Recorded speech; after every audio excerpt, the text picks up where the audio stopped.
Okay. So picture this. You're 27 years old and you have no college degree.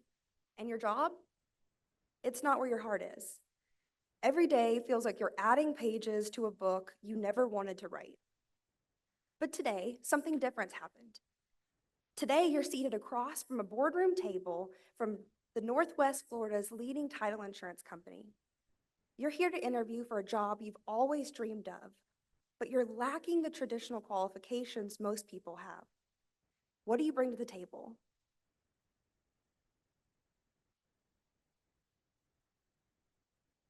Aha.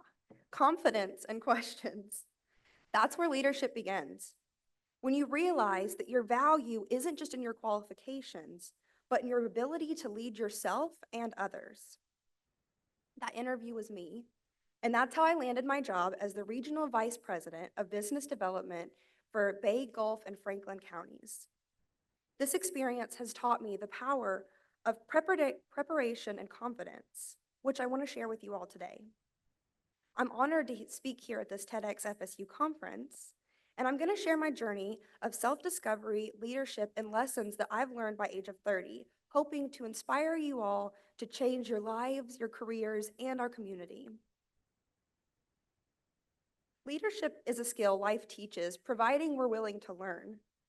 By taking ownership of our own narratives, we practice leadership. This means influencing and not controlling. It's about shaping the energy in the room rather than reacting to it. With every interaction, we have the opportunity to bring positivity and confidence. True leadership isn't about being in charge, it's about taking care of those in your charge. Remember, once you have your inner light kindled, you have the potential to ignite countless others. Before my time at Setco, I was 27, working in a job I didn't love, homeowners insurance. Despite my mom being my boss, which was quite the dynamic, the industry's ever-changing, ever-raising rates made the job tough. But here's where leadership starts, with a choice. I chose to work on redefining my job role rather than being overwhelmed by it. In true Taylor fashion, I crafted a PowerPoint presentation outlining how I envisioned my job role to evolve to focus more on business development. This is a field I had fallen in love with through my own research into what truly drives business growth. This was my first real step into taking control of my career narrative. I've navigated through a variety of roles since I was 16. I started working at the local movie theater, and I worked there through high school, moving on to a management position, while I held that working through dental assisting school. This dedication and hard work over time didn't just teach me discipline, it paved a way for a significant milestone in my life of purchasing my first home at 21 years old. This was more than a personal achievement. It opened my eyes to the world of real estate, which would now define my career path.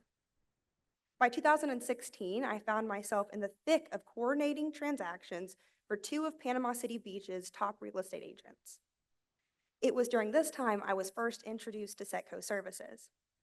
Having worked with all of the local title companies, Setco distinguished itself as consistently being my top choice for their customer service. So fast forward to 2022, while I was redefining that job role I didn't love with that PowerPoint presentation, I was researching marketing positions and what those job expectations look like. This was when I came across the job listing for the regional VP position at Setco. I knew I had to apply. Applying wasn't just a career move for me, it was a step into leadership, a continuation of my life's narrative where I chose my path. Leading through life means you're the author of your own story. You are actively writing each chapter with deliberate choices.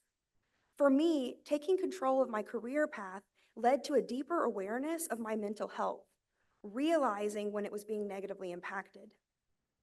Though I've always been recognized for my kindness and positivity, juggling various responsibilities often came at the expense of my own well-being. When I walked into my interview at Setco, I did so with confidence, a quality I am still consciously cultivating. But let's hold on to the specifics of my interview for a second. What's important to note is Confidence didn't come naturally. It was built with effort and intention in my life. Confidence is about trusting your own abilities and decisions. My journey for confidence began by the decision to create a positive, safe place. In January of 2021, when mentally I was struggling most, I created a Facebook group called Positive Safe Place. This wasn't just an act of self-care. It was a leadership decision that transformed my struggles into words of wisdom for others. This was my first step towards trusting and believing in myself. This group quickly resonated with many others, expanding to over 750 followers and eventually branching into platforms like TikTok and Instagram. Here, I not only share my story, but I lead by example, turning my personal struggles into a communal strength.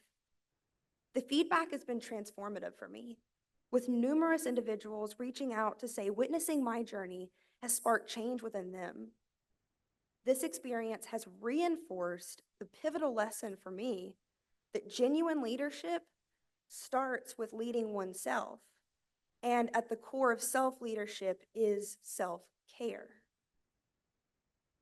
This emphasis on self-care wasn't just about personal healing, it was about setting a stage for sustainable, lifelong leadership. Leading one's life means taking responsibility for your own well-being, recognizing that it is as important as any other professional obligation. Here are a few key ways that I've committed to caring for myself. I take naps, y'all. I embrace the power of rest, understanding that my productivity thrives when I'm well rested. A good sleep routine and a tidy bedroom can make a significant difference. We often leave our bedrooms to the last place to clean, but keeping a tidy sleep space is crucial to your mental health. Research shows that a clean and tidy, organized bedroom can promote better sleep quality. I focus on my physical health. Recognizing the need for self-care, I've made significant lifestyle changes. Taking care of my body is leading my life with intention. And after losing 150 pounds, I'm still going. I'm still working on that. Every day, I get up and move my body. Whether it's just walking my dog, it is movement. I also pay attention to the types of foods I consume. I believe everything is good in moderation, and to live a life without sweet treats would not be true to myself. I treat my body as a vessel that carries my ambitions and endures that to be fueled properly. I create a positive mental space. I dedicate time to activities that clear my mind, such as journaling and crafting, which help me manage stress and foster creativity.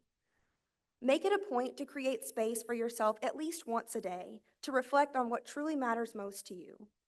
Journaling has been one of the most valuable ways I have found to express myself. It doesn't have to look like a traditional Dear Diary entry. You can take a blank page and fill it with any and all of your thoughts. I create lists, I jot down song lyrics, and notes about what's happening around me. Some of my favorite journal entries include where I am, what the weather is like, who I'm with, and how I'm feeling. During self-reflection, I always find these details to be the most beneficial to revisit. I surround myself with people who truly love and support me. I cannot stress this enough. Put yourself out there for others to love on you. I've learned the importance of surrounding myself with a supportive community. Look for friends that align with your interests. Locally, we have comedy nights and women's empowerment groups. We have the Gulf Coast LGBTQ Center, and we have the Bay County Foodies group on Facebook. We have so many different opportunities locally. I'm personally a part of multiple young professionals groups that have deeply enriched my life, and I have met some of my closest friends there. Lastly, and I am still learning this one, saying no. Remember that we can do anything, but you cannot do everything. It's amazing to want to grow your career and overall life, but you must find harmony. An unexpected hurdle of adulthood is balancing work, family, friends, kids, animals, and fun. If your fun and your well-being always come last, don't let it. Remember, saying yes to something always means saying no to something else. And oftentimes that can be saying no to yourself. True leadership isn't about what you achieve, but it's about how you balance your priorities and take care of yourself along the way. By prioritizing these aspects of care, I not only fuel my own journey, but also set a foundation from which I can serve and influence others effectively. In my career, I've learned that leadership is about more than just climbing a corporate ladder. It's about making a positive impact.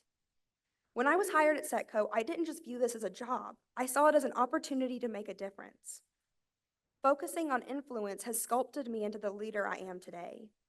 Leadership through influence involves nurturing connections, encouraging collaboration, and earning trust, a principle I took in with me to my interview at Setco. During that interview, confidence opened the door for me, but it was my approach to questioning that truly set me apart.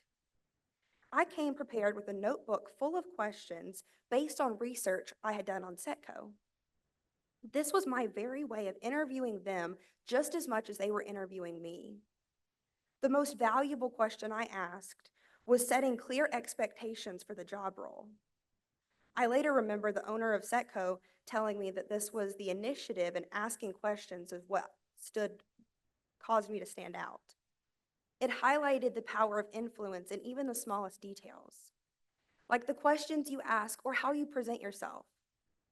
For instance, I chose to wear what I call my power blue blazer, which always elevates my confidence.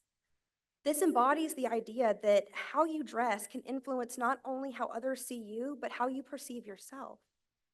By practicing influence in every interaction, from interviews to daily work, I not only shaped my career, but also set the stage for how I could serve others. This philosophy of influence naturally extends into service. Leading in your community means actively contributing to the betterment of others' lives and using your unique skills for collective good. Through my initiative of Cool to Be Kind Tay, I've embraced this role with open arms. I've had the honor of speaking at Habitat for Humanity's first annual Women's Build Day. I had a booth at the Tyndall Air Force Base's Elevate Expo supporting our service men and women. And my proudest moment was last November, right here, when I organized a sold-out positivity symposium at FSU PC. This event not only brought together over 200 people for a day of mental health discussions, nonprofit engagement, and uplifting activities, but also we raised over $3,000 for our local SPARE, suicide awareness nonprofit. Most recently, I have had the honor of serving on our board of directors for the Life Management Center. Looking to the future, I am hoping to one day run for Bay County Commissioner to continue on my leadership path in making my hometown the best place to live. Leading through service, influence, and care can transform not just the lives around you, but your own life as well. Leadership goes beyond titles. It's a profound choice to lead your own narrative. It's about aspiring to be your best self, not just for your own benefit, but to uplift those around you. I stand here at 30, embracing a life I love, and I urge you to make a pivotal choice to lead your own life. The essence of leadership isn't about where you begin, but it's about the paths you forge and the destination you choose. Each choice you take and every step you make molds not only your journey, but also influences the journeys of others in ways you could have never imagined. My journey has been one of constant growth, countless questions, and an unyielding commitment to kindness, leadership, and love. This path has brought me here, sharing my story with you all today. One decision to apply for a job I felt underqualified for opened doors and opportunities I now hold closest. Now, I want to present you all with a challenge. I challenge you to take one bold action that moves you closer to your vision of leadership. What's the first thing you're going to do differently? Maybe it's reaching for that dream position, dedicating time to a cause you're passionate about, or granting yourself the kindness of rest. In the story of your life, be the main character who dares to lead with heart and vision. What will your next step towards leadership look like? Thank you for allowing me to share my journey, and I look forward to seeing the incredible paths you lead. Here's to writing your own narratives.